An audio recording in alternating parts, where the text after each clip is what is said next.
Iran's supreme leader is dead, President Trump says, killed overnight in a massive joint airstrike campaign by the U.S. and Israel. There's an estimated 700 Iranian agents living in Canada. You are working for the Iranian regime.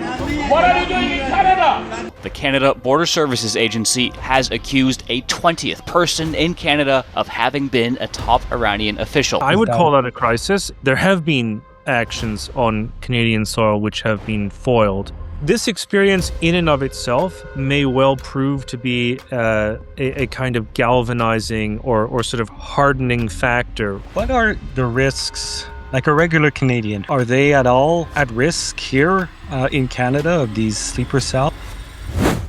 The United States and Israel have attacked Iran and taken out Iran's supreme leader. And while Canada did not take part in strike planning, Canadians are not out of the woods.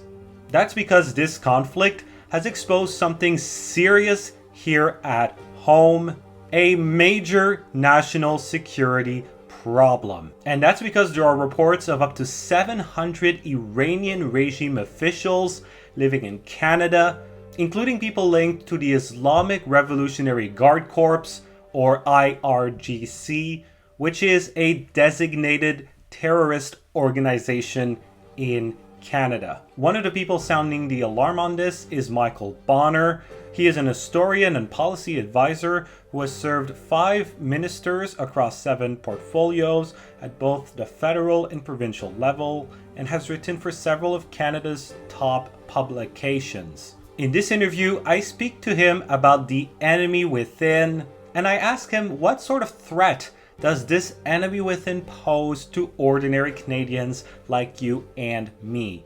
But before we get to this must-watch interview, be sure you like, subscribe, hit the notification bell, and consider getting a channel membership for less than $5 a month. Because this journalism is viewer funded, I do not take a dime in government subsidies. Journalism and commentary 1-year anniversary. I don't believe journalism being funded by the government is the solution. You have to rebuild your foundation. You have to retell the stories. Market conservative Other news that actually matters. I hence wanted to ask. I think they should answer their questions, especially if they're politically charged. Michael Bonner, thank you so much for joining me. Thanks for having me on. So let's start with kind of the issue that we're going to talk about today, which is the Iranian officials, the regime officials operating in Canada. And maybe for those who aren't really that familiar with the issue, maybe they're hearing about this for the first time. There are reports that there could be as many as 700 regime-linked individuals here, at least 20 senior members of the regime. What is going on? Well, it's been no secret that there's been foreign interference in our country and that our generous immigration system, which Canadians had confidence in for a very long time, has been taken advantage of. Our kindness, our openness, our generosity has been exploited by malign actors. And this goes back possibly to shortly after the Iranian Revolution itself in this case. Canada, especially Toronto, has been home to or been the venue of money laundering through the real estate market. I'm sure that the officials connected with the Iranian regime are not alone in that, but that's a particularly noteworthy one. There's a case that's still being investigated, being pursued as we speak. And of course, there have been some pretty sickening incidents where, senior IRGC officials, commanders have been spotted in North York gyms and things like that. This goes beyond just sort of vetting. There's clearly a deeper problem there, and it's long past time something was done about it, if you ask me. I was talking to someone this morning, and I was telling them I was going to be speaking to you about this. And this person's first question was, how the heck did these people get in? How did our system, our border agents, our immigration agents allow people, including senior IRGC people, into the country? Shouldn't these people be flagged as terrorists? Well, yeah, you would think so. But the IRGC has not been recognized by everyone and for all time as a terrorist organization. That's a relatively new thing in and of itself. Second, it's not just unique to Iranian regime officials in this case. There was a very high-profile case with this fellow by the name of Leon Mugassara, who was a sort of an intellectual, if we can use that word. He was basically one of the architects of the Rwandan genocide, who very rapidly found asylum in Canada, and it took, I don't know, 20 years to get him out. There's clearly a problem. I mean, it's one thing to accuse, the malign actors abroad for doing things, but it's clearly that we're not, that our own officialdom is really not doing its job in all cases, it seems. Yes, for sure. Well, at the start of February, you wrote a piece in the National Post and you said Iran's regime is a threat to Canada. Many of its officials are already here. Canadians should not downplay the regime's potent threat to our country. This was on February the 2nd. We're recording this on March the 2nd, just days after the US and Israel launched strikes on Iran and killed the supreme leader. And Canada has come out in support of the strikes. So how has that threat changed? Has it changed? Has it gotten more serious in light of the Iran war? I think in situations like this, with a sort of evident collapse of the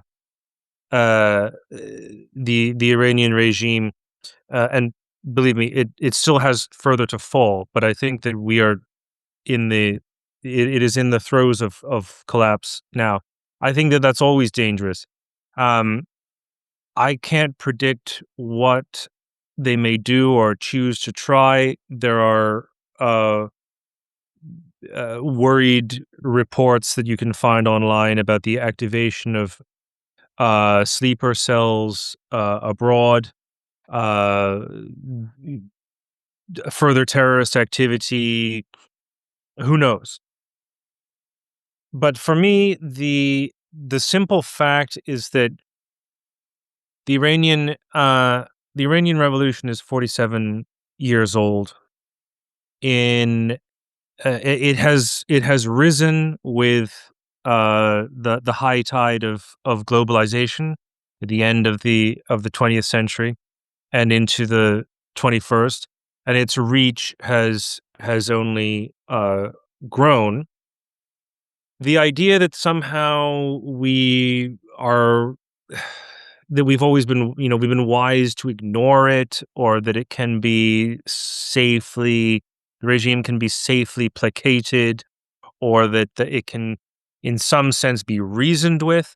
And of course, you hear a lot of this from the sort of international law people. I mean, where were the international law people on the question of commandeering an embassy? The act that sort of inaugurated the appearance of the Iranian regime into the world, or the spread of terrorism and the constant harassment of our own politicians and officials and other persons within the Iranian diaspora. International law cannot be one of these things that is just sort of designed to protect evil rogue regimes and constrain everybody else. So the idea that somehow we can sit back and ignore all of this and it will just either go away or somehow, I really wanted to disabuse people of that. It's the kind of thing that they might have, that observers might have reflected upon earlier. Now it's evident that American patience has worn out. We don't know fully the details of the negotiations that took place, but the possibility of reasoning with the regime, or of sort of trying to bring them round to some sort of better relationship with the West was in my opinion, always a non-starter, and they were never serious about, being decent, respectful international actors in the first place. You touched a bit on the sleeper cells. That's something that I've heard a lot in the last 2 days listening to American media, especially American conservative media. For those who maybe don't know, what is a sleeper cell, and do you think there's a risk of that in Canada? So it would be a group of terrorists or possibly a lone wolf type of person that has been co-opted by the regime or by its proxies. It could be at more than one remove. That this person or this group are paid, or they're some otherwise coerced or persuaded into sort of sabotage, terrorism, some kind of nefarious activity. And they just sort of under normal conditions, they just sort of sit there and wait for instructions, and then they get activated or told what to do at some point. That's a sleeper cell. So yeah, I think that's a realistic fear, although the principal question for the regime for the past several months, if not a year and a bit, has been how to pay anybody.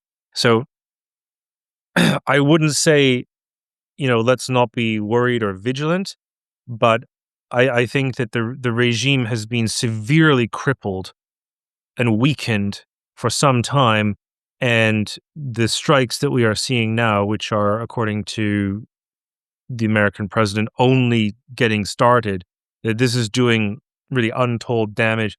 I'm not sure how the money gets moved around anyway. Maybe it's Bitcoin or something. I don't know. It's going to be harder for them to activate these sleeper cells and to sort of spread mischief in the world, but it's far from impossible. Yes. Well, we've seen in the last few days in Canada, there was a gym in the Toronto area owned by a prominent Iranian activist, and it was shot up during the night. There was nobody there, but the windows were obviously damaged. And there's Goldie Gamari, who's a prominent Iranian Canadian former politician, and she received a death threat. So is this perhaps some of the terror sleeper cells, getting into action, scaring the diaspora here, letting them know that, there may be repercussions even on Canadian soil? Well, it's possible. And of course, there have been actions on Canadian soil which have been foiled. Most famously, the plot to murder Irwin Cotler. So this kind of thing can never be discounted. Let's hope it doesn't happen. There are people who say, I think Trump was alluding to this the other day, that the assassination attempts on him were inspired by Iran. I don't know whether that's true, but it doesn't seem implausible to me. What are the risks to somebody like myself, somebody like you? Maybe, you're a bit more, you've written more about this, but like a regular Canadian who's not an Iranian activist, who's not in the diaspora, are they at all at risk here in Canada of these sleeper cells or some of these officials that are operating in Canada? I don't know. I personally would like, as exciting as it might be to consider oneself a serious threat to the Islamic Republic, I am probably not very threatening to them. Most Canadians probably aren't, but the sort of things that have happened, and I don't want to minimize or attempt to sort of downplay the death threats that have been uttered against people. I know Goldie Gamari slightly from my time in politics also. I don't want to minimize that kind of thing, but what I think is more likely to happen on a larger scale to affect more Canadians would be the kind of thing that we saw on university campuses, or the sort of public protests connected with the Gaza war. Um, however one may feel about that, I think that there was clearly sort of malicious intent on the part of the protesters, and there was certainly an effort online, at the very least, of the bots and so forth connected with the Iranian regime to amplify their talking points and to make sure the protesters were demonstrators were in communication with one another. And I'm fairly sure that many of the entities that organized those things were also funded from ultimately from persons or entities connected with the regime. Now, so far, I don't know if we've seen any of that anywhere, but at least in connection with the present attacks. But online subterfuge and sort of public disruption, I think that's more likely to be the general trend rather than open death threats and rampant terrorism. So, as for the people responsible for all of this, I've seen some conservative influencers, people in conservative media here in Canada say, well, this is Justin Trudeau's fault because Justin Trudeau let in a lot of immigrants. A lot of people came in, including from the Middle East. Is that fair criticism, or do you think this is a much larger issue and there's a lot more people to blame? Well, it's too easy to blame Trudeau for everything. Although I think that there was a certain naiveness that in the in general, I would characterize the immigration policy that we had under the Trudeau years to be, rather naive. As I said before, Canadians want to be generous. They like to think of themselves and their country as generous and open and welcoming to people. But we do have to be careful because there are people in the world who wish to take advantage of that. And as I say, it wasn't just Iran. In the past, there have been other examples, and this is just seems to be something that crops up every so often, and we have to be we have to be vigilant about it. And I hope that this is now, that's now the case with the new order in Ottawa. There had been for years calls from Iranian activists to label the IRGC, the Iranian Guard Corps, which is kind of the Praetorian Guard of the Iranian regime, as a terrorist organization. And for a while, the government wouldn't, and they finally ended up doing it, but it took them quite a while. Why do you think it took Canada so long to finally recognize the IRGC for what they are, which are terrorists? I don't know what the reason is, and I think that it's the fact that we are now at this point, I think is a notable vindication of the Stephen Harper era policy vis-a-vis of Iran and the embassy and embassy closure and all the rest of it, which amongst certain circles who thought they knew better was mocked and degraded and derided and so forth. And I think we can now see that was good. But look, if there are 700, imagine we're sitting here in, the 1970s, the height of the Cold War, and there are 700 members of the KGB just hanging out in North York at the LA Fitness, hanging out in the sauna. That would be a crisis. That would be extremely odd, and the rest of our allies would be wondering what had gone wrong in Canada that we had allowed so many such people into our country. Well, I think it's very unlikely that this would have happened if people had listened, if government had listened to those Iranian activists that you allude to. I think they are vindicated, and again, I don't want to I don't want to infer some kind of conspiratorial thinking or even necessarily stupidity on the part of officials for failing to get this policy right, but there may have been lobbying on the other side too that we're not really aware of. So anyway, the past is the past. This policy is now in place. The IRGC has been rightly viewed as is now rightly viewed by government in Canada and by immigration policy. It's now time to get its members out. How quickly? I mean, to me, it seems like it's obvious that these regime agents need to be deported. How quickly can that be done, you think? Get them out of there?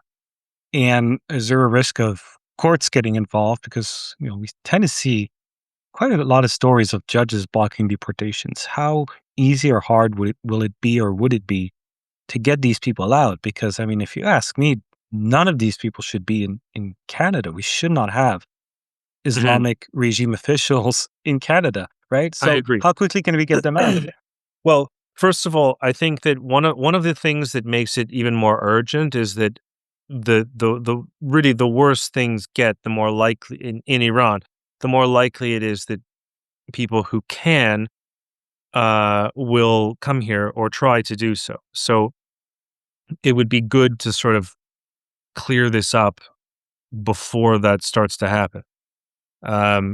Which means that there should be some high-profile public examples of removals of people who shouldn't be here.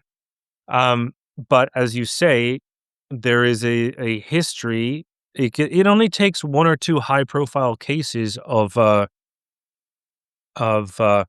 interventions by lawyers or activist judges to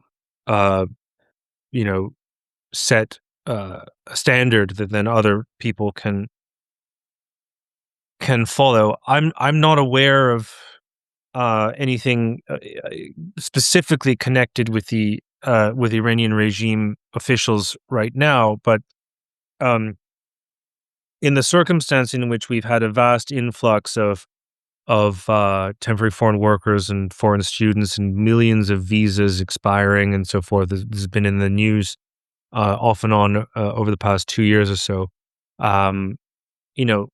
There are the CBSA is already arguably strained, facing difficulties with that cohort. The last thing we need is more.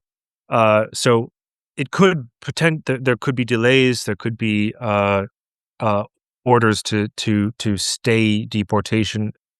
I don't know, but you would think that this is the kind of thing that citizenship and immigration, or whatever they call it now, would be taking very seriously. You would really hope so. What lessons can be learned here, particularly about our immigration system or immigration policy, to make sure that this does not happen again, let's say in 10 years, with another regime?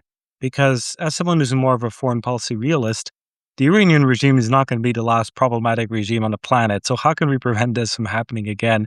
How can we prevent ourselves from being in this situation that we're now, with up to 700 regime officials in Canada, while Canada supports a war against the Iranian regime? This experience in and of itself may well prove to be a kind of galvanizing or sort of hardening factor within the Canadian foreign policy establishment, and also within the amongst immigration officials, that I think that they need to reflect, as I know that many of them do. Many of them are very serious people. They need to reflect that public confidence in the Canadian immigration regime depends on avoiding precisely the kind of situation that you just described, and therefore, more scrutiny, more resources for investigation, and a generally more serious and arguably even a cynical attitude about uh, regimes such as the Islamic Republic would probably not go amiss, and it may well be the result of this. I would like to also see some political direction from the top that can reassure the public that this is going to be taken seriously and that the system is going to be strengthened. But it may take years. It may take a generation to build back that consensus. If the old consensus in favor of more open immigration, if it ever in fact returns. Yeah, for sure. Well, Michael Bonner, these were all my questions, but is there anything else that you would like to say or add? Well, that's it for me. I think I've talked enough, and it's been a pleasure. Thank you for having me. Yes, thank you very much. And that concludes our conversation. I hope you liked it, even though it is quite concerning what has happened in Canada. Be sure you like this video, share it with someone so more people can see what's going on, as well as subscribe, hit the notification bell, comment your thoughts down below, and consider getting a paid channel membership for less than $5 a month. Until next time, God bless.